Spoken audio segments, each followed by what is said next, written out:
Сәлеметсіңдер ме балалар? Мына жердегі суретке назар аударайықшы. Данаға кеңес бер. Дана ұйқысынан тұрды. Жуынды. Бір стақан суын ішті.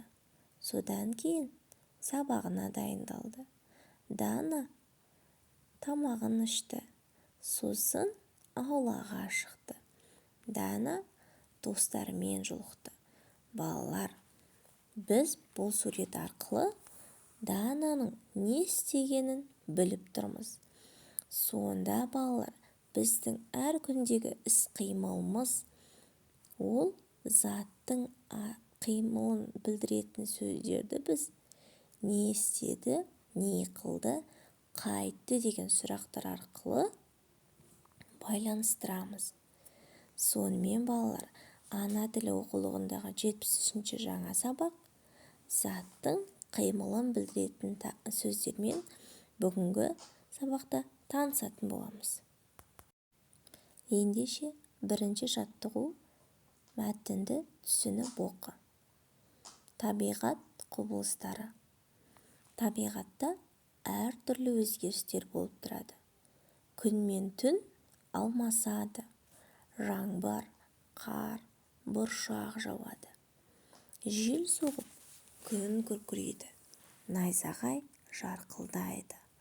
Қар ериді. Су тасиды.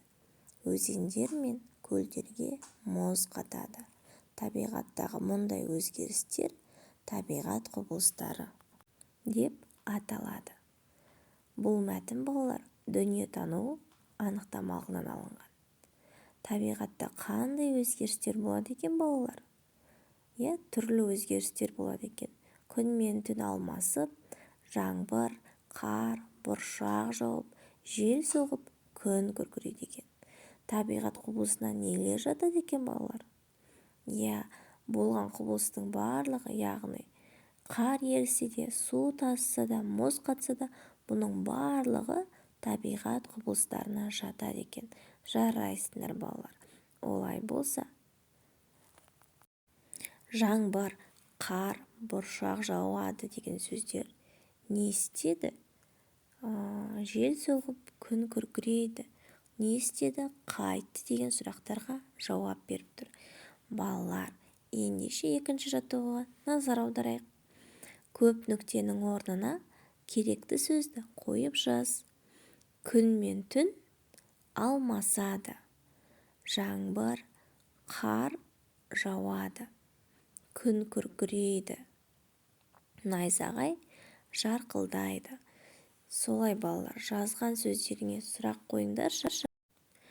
Күн мен түн не істеді? Алмасады. Жаңбыр, қар жауады. Не істейді?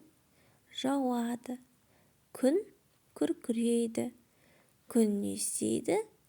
Күркірейді. Найзағай жарқылдайды. Күн не істейді? Найзағай не істейді? Жарқылдайды. Яғни бұл жердегі сөздер заттың қимылын білдіретін сөздерге жатады. Не істеді? Не қылды? Қайтты деген сұрақтар осылай заттың қимылын білдіретін кезде қойылады. Мысалы, ұшты. Не істеді? Ұшты. Жүргізді. Не істеді? Жүргізді. Барды. Қайтты. Барды. Сонда балалар, біз заттың қимылын білдіретін сөздерді табу үшін сұрақ қою арқылы табатын боламыз. Жарайсыңдар. Олай болса, үшінші жаттығуға назар аударайық. Сөйлемдерді тиісті сөздермен толықтырып айт дейді. Тиын жаңғақ кеміреді. Піл тышқаннан қорқады. Түлкі арыстаннан қорқады. Яғни балалар, бұл жердегі сөздерге өздерің қасына не істейді? Тиын жаңғақты не істейді? Кеміреді. Піл тышқаннан не істейді?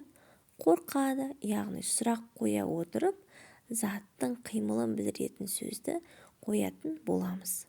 Бүгінгі сабағымыз түсінікті болса, келесі сабақта кездескенше сау болыңыздар. Менің каналыма тіркеліп комментарий қалдыруды ұмытпаңыздар.